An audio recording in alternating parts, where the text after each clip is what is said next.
Okay, I'm with Jeremy Bisdorf, a partner from Taft. And Jeremy and his partner John Swirl from Taft Law Firm, they sponsored Kickstart 2026 a week ago. And Jeremy was one of our expert panelists talking about AI, innovation, and the workforce. So thanks for doing that, Jeremy. Oh, it's a pleasure to be there. Yeah, you did great. When he's not on stage, let me make sure I say this: that what you do as your day job is you help leaders protect and maximize the value of your patents, trademarks, copyrights, proprietary information, IP, um, and then you also serve as Taft's technology and an AI chair. Is that correct?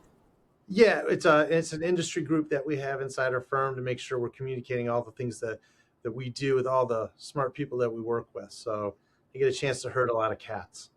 Perfect, perfect. So the goal of this is just to share some nuggets because some of the people that will receive this were not at the event, and others were, and maybe they missed a note or two. So we're going to do the whole engage, equip, empower here. We're going to tell you who Jeremy is, who he helps, and what he sees in the market. Some practical IP and AI takeaways, and then maybe one next step of what we all should be doing, and give you guys all context and or contact information to get in touch with Jeremy. So is that good with you, Jeremy? Great, thanks, Matt. Okay, perfect. So plain English, what do you do and who do you help? Yeah, so I'm a lawyer, right? And most people think about lawyers; they have ideas in their head about people going to court. That was never really my driving motivation to be a lawyer. I always wanted to be involved in business. I have an undergraduate degree in business. I always knew that was the direction I was heading. My dad was the IT department manager for Fago Beverages. So Oh, no from a kidding. kid growing up, I was exposed to IT. First kid with the VCR and Prodigy internet accounts and that kind of stuff. So I Okay. always had a technical aspect to who I was. And when I was in undergrad, I followed my dad and did some work at Strawberry Company. I was in their IT department over there and worked on some accounting systems that they had. So that led. I knew I was going to go to law school. I wanted to be involved in business transactions. And when I got out of law school, it was around '98. That's the .com boom, and a lot of the attorneys at that time just they knew how to do widget law, but they needed someone who could do e-commerce related law. And I got a chance to work on some transactions that I might not have otherwise been able to work on, just simply because I knew the industry. And gosh, it grew from there. I do intellectual property work and a lot of transactional work in the tech field. Okay. Okay. Mind if I pick on IP for a second and ask a question Yeah, about that? please do. That's my practice area, main practice area. Okay, okay. When a business leader's thinking about IP, I know like for me, I'm always thinking like logo and trademark. But what's kind of the bigger picture? You know, IP assets or things that leaders should be thinking about that are driving business value and things they should be aware of. Yeah, well, we live in a thought economy, right? The things that you do, the things that make you special, what can you bring to a transaction that makes people want to buy you and your services versus somebody else? And what does that amount to? Well, intellectual property can come down in the form of four major categories. Those could be patents, trademarks, copyrights, and trade secrets. You also can talk about things like name, image, and likeness related rights, and that falls within intellectual property. But really, what I concentrate on are helping people who are selling their brains, their experience, their services, and I help them to put that into a transaction that makes some sense, whether that's a license agreement or selling certain rights to certain intellectual property while retaining others. It's about understanding what you own relative to somebody else and where there's value. Awesome. And is AI changing the IP conversation right now? I have to imagine it is. Yeah, AI is changing. I mean, it's like it's changing everything. But I'm old enough to remember when the Y2K changed everything for a while, right? Now I would say AI is a bigger paradigm shift. It's more like what I remember when I first started practicing law, where people started shifting to an electronic commerce way of doing business, and that's really taken off. But AI is a different tool. It's a horse of a different color. It has a variety of different ways in which it impacts other areas of the law. Intellectual property is a big component of that, because these are ideas that are being generated by large language models, and so who owns the idea that gets spit out of the AI LLM machine? So at that point, you have to be cognizant of where your copyrights exist and where they don't, how it might affect patent claims that you have, what trade secret rights you have, and how you keep information private for you and your clients. Is there a general rule of thumb on that, like this many words in a prompt or something like that, that generally says, "Hey, this is yours," versus this is a co-created piece of intellectual property?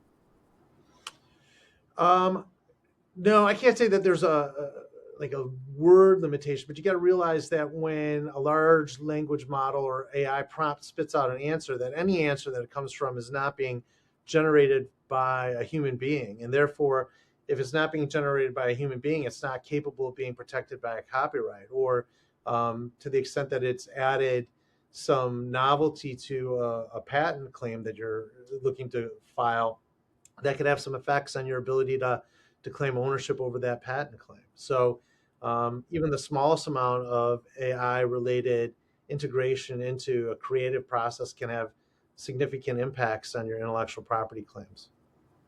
Is there an IP mistake you see people making with the tools right now? Like, are they misrepresenting? Are they not realizing, that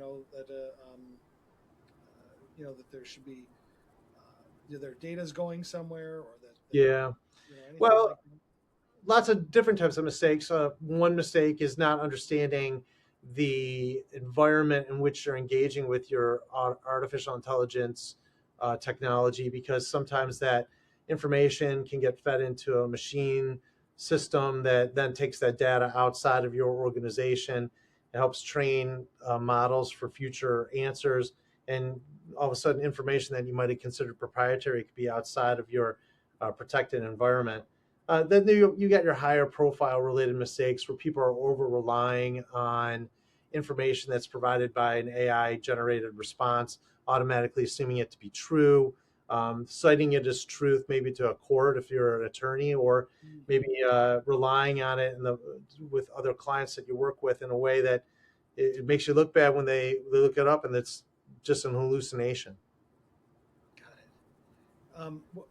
You guys over at Taft, you guys have referred business our way in the cybersecurity world, and the managed IT services. You know that we serve the middle market, right? And so, if you were talking to middle market leaders, which is what we did the other day, um, if a middle market company is using AI tools internally, could you give us like two, three IP guardrails that they should put in place so they don't accidentally, give away the farm, whether it's through misappropriation, misuse of AI, or just in general, some IP guardrails? Sure. A mid-market size business has to be conscious of the fact that they have um, less ability to throw a lot of bodies at a particular problem. But that doesn't mean that you can't bring in the right people to make decisions for your business on an ongoing basis.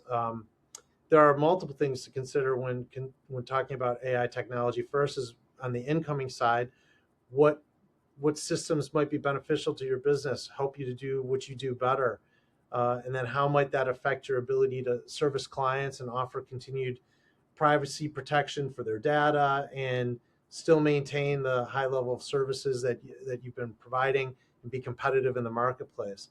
And then there's so that's for servicing clients. And then when you want to go out and get AI related tools that can aid you, you got to make sure that it's using all the right information for how you're going to go about doing business within your company. Are you going to um, be losing any opportunities for proprietary inventions?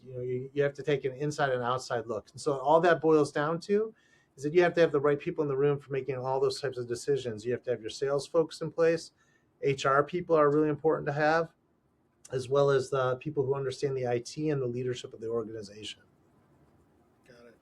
If if you were able to kind of fix one problem in advance, a problem that you keep seeing that people bring to you almost just a little too late. And you go, man, if they would have just called earlier in the process, what would one of those or two of those be where somebody could say, okay, I want to be proactive, just get ahead of some things, in the domain that you work in? Well, maybe I could say um, large customer organizations sometimes take relatively aggressive positions with their vendors regarding the ability to use or not use artificial intelligence technology in the provision of services. And they also take maybe aggressive positions in assuming ownership over intellectual property resulting from the performance of those services. So I would caution, particularly mid-market sized businesses who have a lot to lose, that as important as it is to gain that next large institutional customer, that there's some serious consequences that can result from signing um, agreements that have been proposed by these large organizations that can truly affect your intellectual property.